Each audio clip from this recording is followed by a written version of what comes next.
Hello, beautiful people. Get ready with me for a date with somebody who slid back in that I used to see a very long time ago. And okay, I'm using this thing to spray my face. And honestly, he was one of those ones that I don't even really remember why we stopped talking. I think we just I might have started dating someone else or something. I don't know, but we didn't actually fall out. So I was like, sure, why not? He was attractive, tall, good path he's on. And we're going to a cute restaurant. Has a rezo, and it's like very aesthetic. I've been seeing that the lash industry is dying, which I don't care. I've never ever got lashes. This is Carol's daughter. But I have seen that the lash industry is dying, which is very funny to me because it's like just really proves how beauty and fashion trends really move in and out. Like literally bodies, hair. This is actually a function of beauty. I actually really like this. It's curly and coily hair bonding leave-in treatment. I'm a big like leave-in conditioner person. This is not sponsored, by the way. I like to use the Carol's Daughter first, like as an extra thing. It also smells good. No nip slips.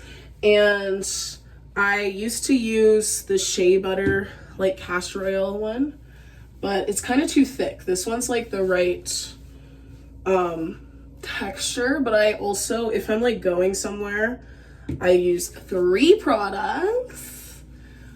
Curly Life. And what I will use is this Inner Sense, which I think is actually the GOAT. Like, I went to LA and my friend slash old roommate who I stayed with for part of the time, she had this when I was out there, which was a blessing because like obviously I didn't really bring it because I can't really bring a lot of liquids and I don't want to waste it and whatever.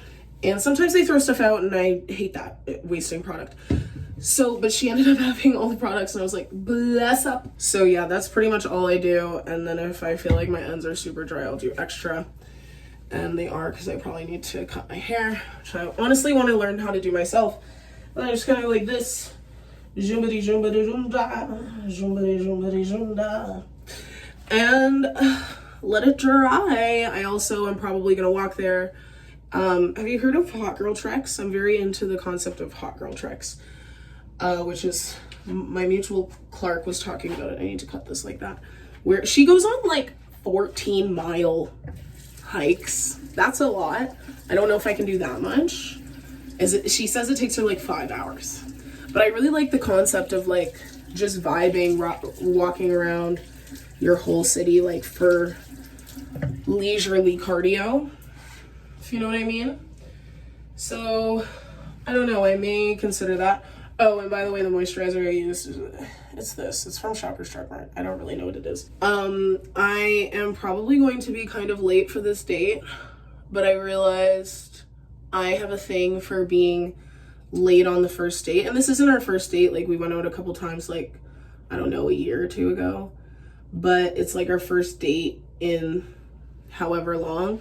So also, I don't know if this shade is the right color. Once the sun starts to come out, my skin just, it's changing kind of everything about itself, like its texture and its isms, and I'm just like, and transition, you don't care. Pretty much every first date I go on, I'm late.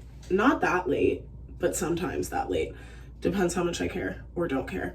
But, and I think, I don't know if it's that or if it's like kind of I don't know if I subconsciously am nervous and I'm like waiting till the last minute to like go through that process, or subconsciously I'm like nervous or something, or what exactly is going on that makes me feel like I don't want to be there on time. But I simply can't do it. It's simply not for me.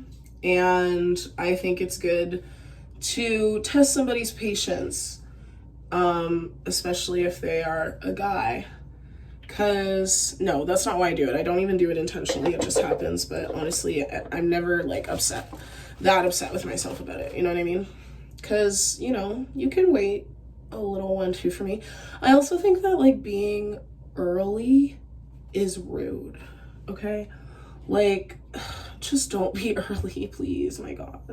Do you know what I'm saying? Honestly, I kind of hate makeup. Like, do you ever do your makeup and you're like, why did I do this? Did you see the video of the guy who, okay, it's one of those like stupid videos where it's a bunch of women and men like sitting on different sides of the room, and then they all go in the center, like they go center 2 by 2, and then they basically are swiping live kind of thing.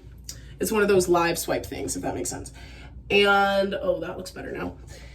And basically he's with this girl. The guy was cute, the girl was cute, and they're talking, and basically they have like a swipe card beside them for when they decide they want to switch. And so they're talking, it seems like they're getting along. They have like 2 minutes. And then he asks her a question, and then she says, oh, my favorite season is summer. And then he's like, sorry, I gotta swipe. And then he like does the card and goes and picks this brown skin, very beautiful, like wearing orange with like some kind of colored hair, like very cute, like whatever. He picks her, they sit down. He says to her, sorry, the other girl was out of my league, not gonna lie. Yeah, like why would you say that to the girl that you picked? Like, why on God's green earth would you tell her, oh yeah,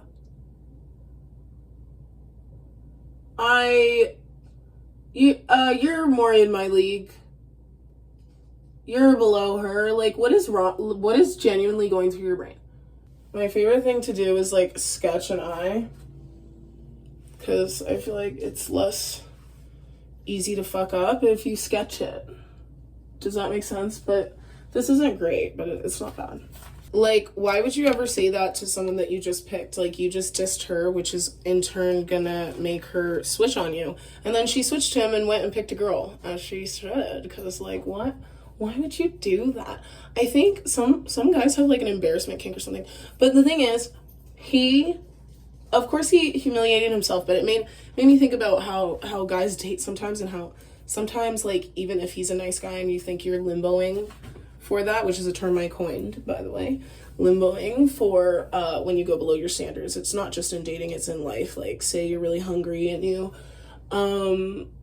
don't want to go into a restaurant, but you really don't want drive-through, but you end up getting drive-through, and you're like limboing for that. Does that make sense? Because you're like going low. Anyways, limboing does make most sense when you're talking about dating. And I think that a lot of times when you, as a quote-unquote high-value woman, just kidding, I hate that term. I really hate the whole value system of it. It's so, like, first of all, it's corny. Like, high-value man, high-value woman. You won't catch me saying that, like, seriously. And just know that if I do, I'm trolling.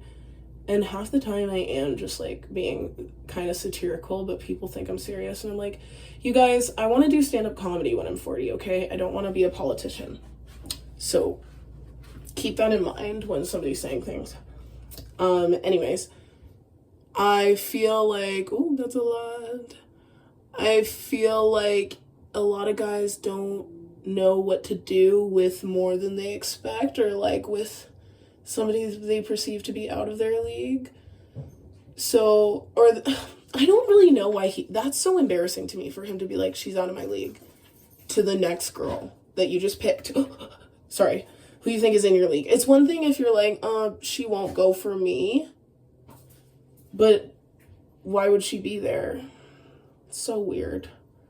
And it's like, why are you gonna mistreat? I feel like it just reminded me of like times that somebody's mistreated me and been like, oh, well, you're better than me. Okay, like, so can you treat me better? Do you know what I mean? I don't know. It's a weird complex. I think it happens a lot. Maybe it's like, oh, she's gonna have high standards. You know what I mean?